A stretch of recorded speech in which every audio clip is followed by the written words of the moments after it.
और बाकी अपने इस बच्चे पर विश्वास रखे।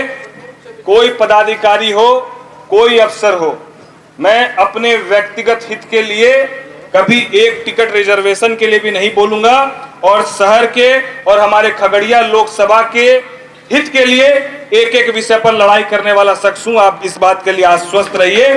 किसी भी सूरत में हम लोग काम को कराने का काम करेंगे जब हमको ठेकेदारी करना ही नहीं है, जब हमको कमीशन और दलाली के चक्कर में रहना ही नहीं है, तो आवाज को बुलंद होने से कोई रोक सकता नहीं है। इसीलिए आप एकदम आश्वस्त रहिए। भागलपुर नगर निगम में जहां पर यहां तो एक साल में सांसद के पास 5 ही करोड़ रुपया होता है, यही होता है सांसद के पास अपना निधि। और भागलपुर नगर निगम में जब हम थे तो हम लोगों के पास 2000 करोड़ रुपया स्मार्ट सिटी का था और हमारे पास अपना आंतरिक संसाधन कम से कम साल में 25 से 50 करोड़ रुपया था। तब हम लोगों ने अपने ही विभाग के 5 भ्रष्ट पदाधिकारियों को सस्पेंड करने का काम किया और पूरे मजबूती से 5 साल तक शहर के लोगों की आवाज बुलंद की और इसके लिए केस मुकदमा भी झेलना पड़ा तो हम लोग झेलने का काम किए हैं। और ये आवाज तभी बुलंद होती है जब आप कमीशन, दलाली और ठेकेदारी के चक्कर में नहीं रहते हैं। अभी तो शपथ ग्रहण नहीं हुआ है, शपथ ग्रहण हो जाने दीजिए। और शपथ ग्रहण के पहले सभी विधानसभाओं में दौरा करके धन्यवाद और आभार, हम लोग धन्यवाद और आभार के लिए निकले थे, लेकिन हो उल्टा गया कि आपके तरफ से अभिनंदन और स्वागत का समारोह में ये तब्दील हो गया। तो ये आपका प्रेम जो चुनाव के पहले और चुनाव के बाद भी मुझे मिल रहा है, तो मैं भी आपको ये विश्वास दिलाता हूं कि मेरा स्वभाव जो चुनाव के पहले था वही चुनाव के बाद अंतिम दिन तक आपके लिए रहेगा। जिस तरीके से मैं आप सबके समक्ष सर को झुकाकर आपसे मत मांगा था, हर एक विधानसभाओं में घूम घूम कर आपसे आशीर्वाद की कामना की थी, चुनाव के बाद और चुनाव जीतने के बाद और इस बार जब लोकसभा का विशेष सत्र प्रारंभ होगा और हम लोग का शपथ ग्रहण होगा, मैं वापस 3 तारीख को आऊंगा। उसके बाद आपका सांसद आपके द्वार की मुहिम की शुरुआत करेंगे और इस शुरुआत के माध्यम से हम लोग हर प्रखंड के हर पंचायतों का दौरा करेंगे विधानसभा वाइज और आपके बीच जाकर आपकी समस्या आपका सांसद सुनने का काम करेगा। और बतौर सांसद नहीं, बतौर आपके भाई और भतीजे के रूप में, आपके बेटे के रूप में आपके बीच आऊंगा।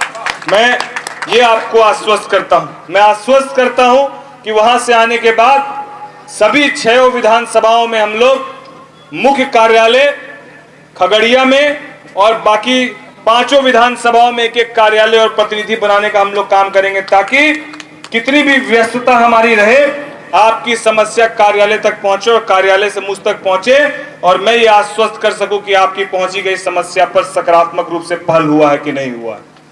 मैं आप सबको ये विश्वास दिलाता हूं कि जिस विश्वास के साथ आप सब ने 6 की 6 विधानसभाओं में मुझे जीत दिलाई है, हसनपुर विधानसभा जिसको लेकर लोग कई तरह की अटकलें लगा रहे थे, कई तरह की संभावनाओं की बात कह रहे थे कि 10,000 से भी पीछे रहेगा तो हसनपुर और सिमरी बख्तियारपुर पीछे रहेगा, बाकी विधानसभा आपके ठीक रहेंगे।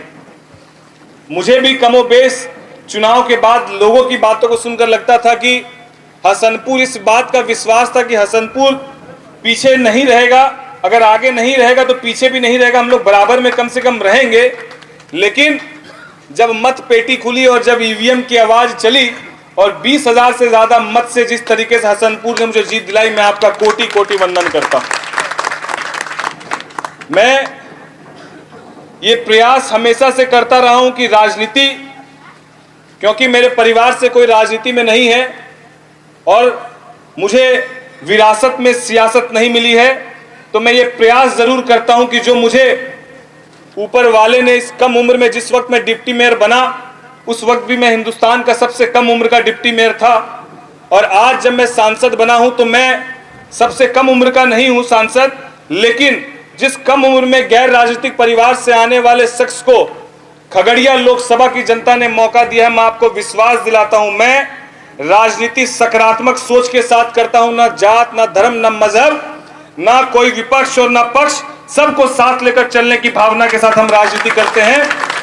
और उसी भावना के साथ हम लोग सबको साथ लेकर खगड़िया के समुचित विकास को सुनिश्चित करने का काम आप सबके सुझाव और आशीर्वाद से करने का काम करेंगे। मैं आप सबके मार्गदर्शन और सुझाव के साथ ये प्राथमिकताएं भी तय करूंगा कि पहली 5 प्राथमिकताओं में हम लोग को क्या करना है। हमारे अभिभावक अरविंद बाबू ने भी इस बात को कहा और कल हम लोग बेलदौर गए थे तो हमारी बहन मुखिया डॉली जी, उन्होंने भी इस बात को कहा था जो हमारे अभिभावक अरविंद बाबू कह रहे हैं। अफसरशाही की बात अरविंद बाबू कह रहे थे कि आप सभी प्रखंड स्तर पर इसकी समुचित जो है बैठक कर ये सुनिश्चित करें कि जो अफसर हैं वो कितना काम कर रहे हैं, समीक्षा करें और उसके बाद आगे की रूपरेखा को सुनिश्चित करें। मैं अरविंद बाबू को, हमारे अभिभावक को ये बता देना चाहता हूं कि अब आप आश्वस्त रहें, अब आप आशीर्वाद देते रहें और बाकी अपने इस बच्चे पर विश्वास रखें।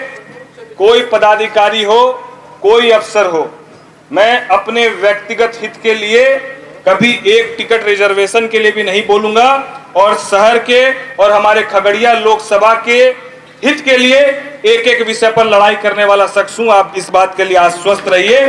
किसी भी सूरत में हम लोग काम को कराने का काम करेंगे जब हमको ठेकेदारी करना ही नहीं है, जब हमको कमीशन और दलाली के चक्कर में रहना ही नहीं है, तो आवाज को बुलंद होने से कोई रोक सकता नहीं है।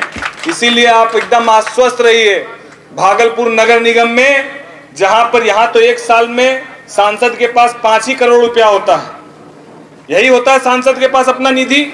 और भागलपुर नगर निगम में जब हम थे तो हम लोगों के पास 2000 करोड़ रुपया स्मार्ट सिटी का था और हमारे पास अपना आंतरिक संसाधन कम से कम साल में 25 से 50 करोड़ रुपया था। तब हम लोगों ने अपने ही विभाग के 5 भ्रष्ट पदाधिकारियों को सस्पेंड करने का काम किया और पूरे मजबूती से 5 साल तक शहर के लोगों की आवाज बुलंद की और इसके लिए केस मुकदमा भी झेलना पड़ा तो हम लोग झेलने का काम किए हैं। और ये आवाज तभी बुलंद होती है जब आप कमीशन, दलाली और ठेकेदारी के चक्कर में नहीं रहते हैं। तो आप बेफिक्र रहिए। हम लोग की प्राथमिकताएं कल भी, आज भी और आने वाले कल में भी सिर्फ और सिर्फ खगड़िया लोकसभा के समुचित विकास को लेकर, सकारात्मक सोच को लेकर और सबको साथ लेकर चलने की रहेगी। मैं इसी बात को आपको आश्वस्त करते हुए, विश्वास दिलाते हुए और आपके आशीर्वाद की कामना करते हुए अपनी वाणी को विराम देता हूं। जय हिंद, जय भारत।